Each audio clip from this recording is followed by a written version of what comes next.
Now we'll discuss similarity measures for the signals. So let us consider the case in which signal waveform are band pass. So a band pass signal Sm of t can be written as real part of S subscript Lm of t into exponential j2 pi f c into t. Okay,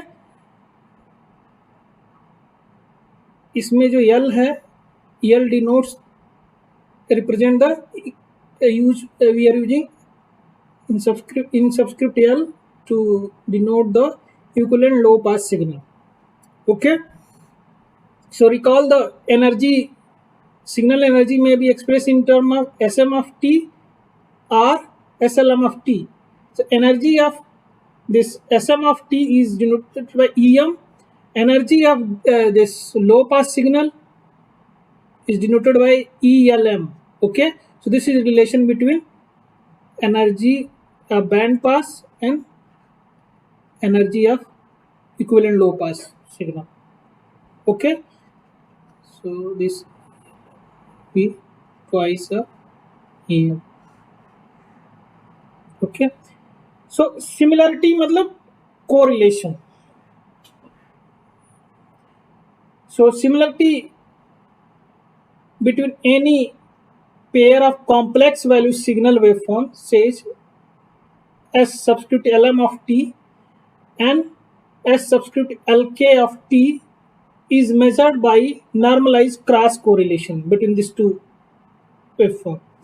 So inner product cross correlation, inner product between this S subscript Lm of t and S subscript Lk of t, and divide the energy of normalized cross correlation, and then inner product can be written like this in integration form. Okay, और यहाँ पे ELM of is 2 of EM, so I will do this, so I will get this one. So square root 2 will be 2, so it will be 2 here, and it is energy of EM of EK. Similarly, similarity between any pair of real valued signal waveform Sm of t and Sk t is measured by normalized cross correlation, can be written like this. In integral form this can be written. अब क्या होगा, ये complex, ये both are complex quantity, complex valued signal. तो ये जो normalise cross correlation होगा वो भी एक कॉम्प्लेक्स वैल्यूड होगा. So we define a complex value cross correlation function rho subscript km like this. Okay, अब क्या है, इसको मैनिपुलेट करके real part of this rho km complex value cross correlation will be equal to this, and this will be equal to the normalized cross correlation between band pass signal Sm of t and Sk of t. Okay, yeah, equivalently inner product in terms of vector Sm dot product with vector Sk divided by norm of vector Sm, norm of this will be square root of energy of this. Yeah, energy of this signal will be square root of this vector, bold face में bold letter में लिखा गया है vector. Okay, this.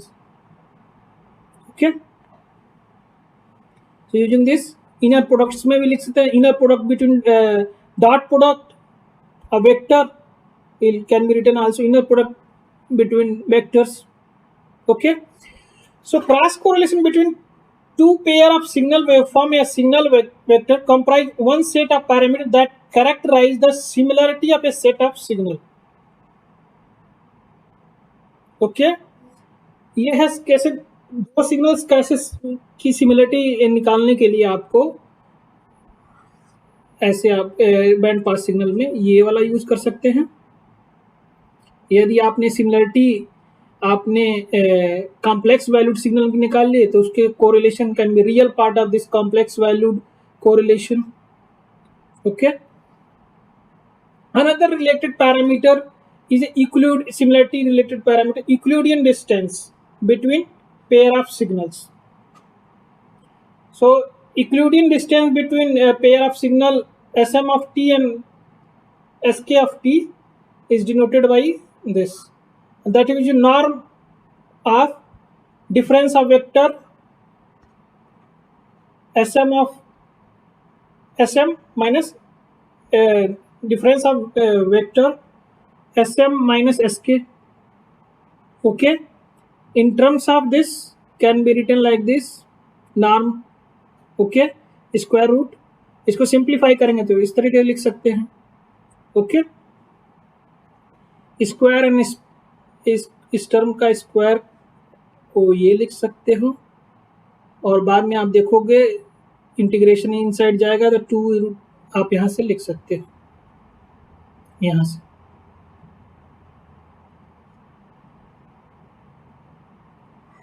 इस relation से। So you can write like this. So Euclidean distance is an alternative measure of similarity या dissimilarity a set of signal waveform या corresponding signal vectors. कभी कभी आपको जब इसका परफॉर्मेंस एनालिसिस करोगे तो जैसे बिट रेट और ये निकालना होगा तो Euclidean distance निकालना होगा। Okay, Euclidean distance is related with this correlation coefficients, ये तो कांस्टेंट होंगे एनर्जी के लिए, तो हम कह सकते हैं कि Euclidean distance is function of the correlation, so it can be also work as alternative measure of similarity. Okay, because this Euclidean distance E subscript Euclidean distance is a function of real part of this complex value cross correlation coefficient.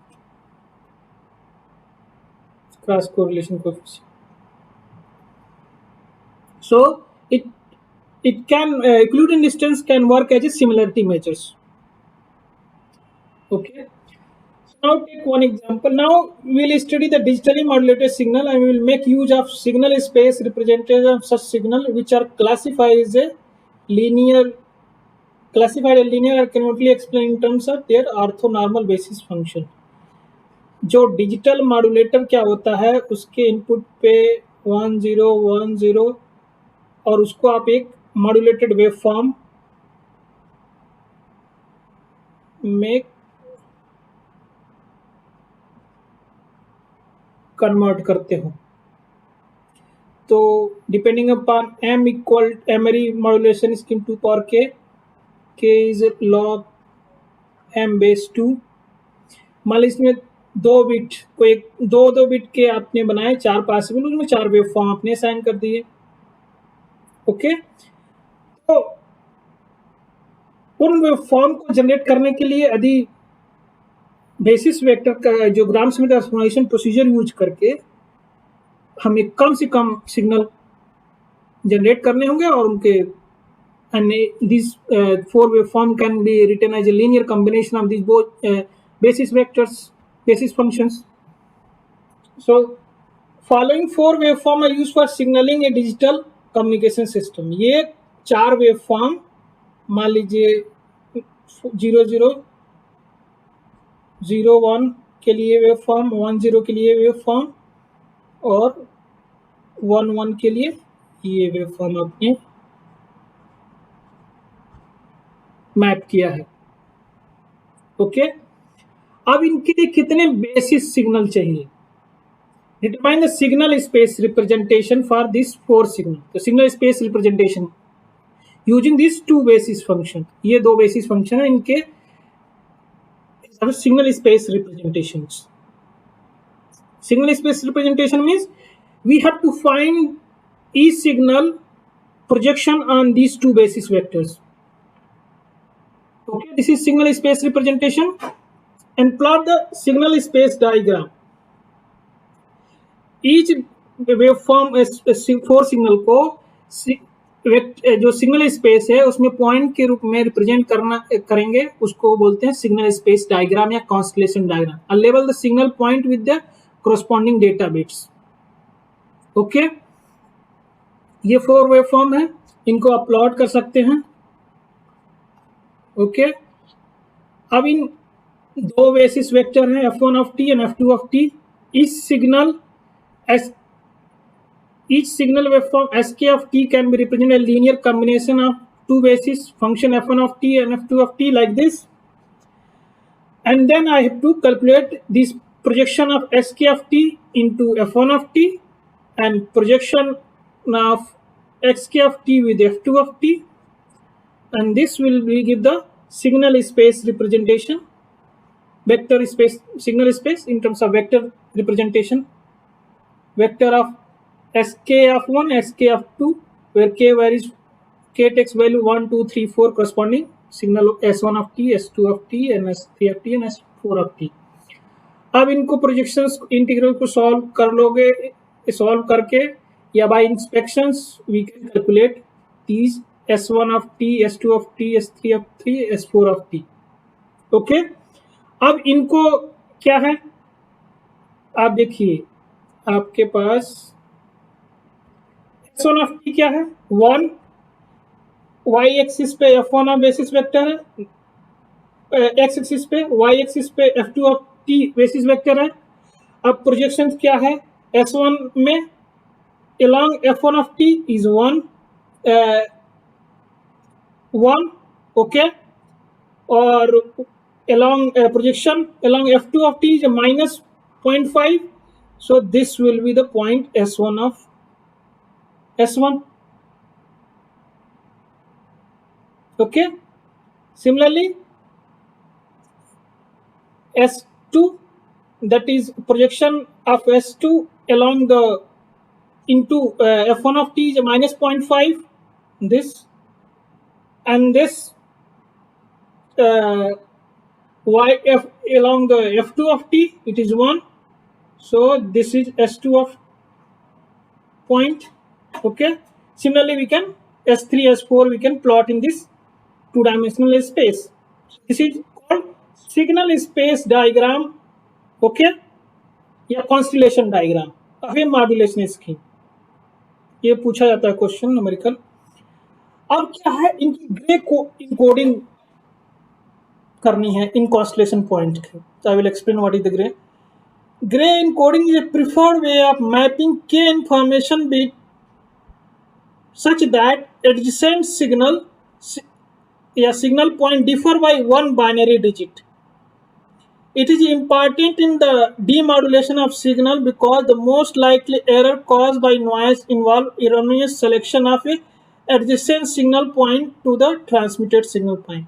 2 signal जो close होते हैं उन्हीं के बीच में error होने की ज्यादा संभावना रहती है. ओके, इसीलिए उनके बिट्स में, तो मान लीजिए S1 of t है, तो कैसे इसका ग्रे कोडिंग करेंगे. ग्रे कोडिंग में 0, 0, 1, 0 ये जो 4 पॉइंट 4 पॉसिबल बाइनरी रिप्रेजेंटेशन है उनको कैसे असाइन करेंगे उनको इन कॉन्स्टलेशन सिग्नल्स को. क्या होता है कि मान लीजिए S1 of t, इसके सबसे क्लोजेस्ट S3 है और S4, S2 सबसे दूर है. तो जैसे कि मतलब इसको जो 0, 0 देंगे तो इसके और इसको में जो बाइनरी रिप्रेजेंटेशन देंगे उनमें 1 बिट का डिफरेंस होना चाहिए. 0, 0 है तो इसका एक पॉसिबिलिटी है 0, 1 हो सकता है. ओके, एक पॉसिबिलिटी इसका 1, 0 हो सकता है. इसका 1, 0 होगा, मान लो इसका 1, 0 आपने असाइन कर दिया, इसको आपने 0, 1 असाइन कर दिया. देखते हैं क्या होता है. अब क्या है, S4 के एडजेसेंट सबसे पॉइंट क्या है, S2 एंड S1. आप इससे पता कि 1 बिट का डिफरेंस है तो इसको क्या असाइन होगा, 1, 1. ओके, उसी तरीके से आप देखो S3 के सबसे क्लोज ये पॉइंट है और ये पॉइंट है, देखो इसमें भी डिफरेंस 1 है। तो जो एडजेसेंट पॉइंट होंगे उनको जो बाइनरी रिप्रेजेंटेशन देंगे, तो जिस पॉइंट के रिस्पेक्ट में देख रहे हैं उस पॉइंट से एक ही बिट में डिफरेंस होना चाहिए। जैसे कि 00 है, इसमें 10 में क्या डिफरेंस है, 1 बिट का डिफरेंस है। इसमें भी क्या है, क्या डिफरेंस है, 1 बिट का डिफरेंस है। या ये देना चाहिए, देना, दोनों में 1 बिट का डिफरेंस है। इसके क्लोज में ये पॉइंट्स है 10, ये पॉइंट है, इसके में 1 बिट का डिफरेंस है। ओके, इस तरह से ग्रे कोडिंग करते हैं। डेजार space diagram with Gray encoding illustrated in figure. कभी कभी पूछता है कि draw the plot the signal space represented with gray encoding. So in this way we can first we will decide, choose a signal and find the adjacent signals and then we will assign. इस तरीके आप कर लोगे तो आपको grey encoding कर सकते हो इसकी। So this is about the gray encoding of the digitally modulated signal and how to plot the constellation diagram या स्पेस डायग्राम, दोनों चीजें एक ही है, सिनोनिम है। ओके, ये मोस्ट ऑफ द मटेरियल मैंने इससे लिया है आपका प्रोकिस से। You can refer this book. Thank you for watching this lecture.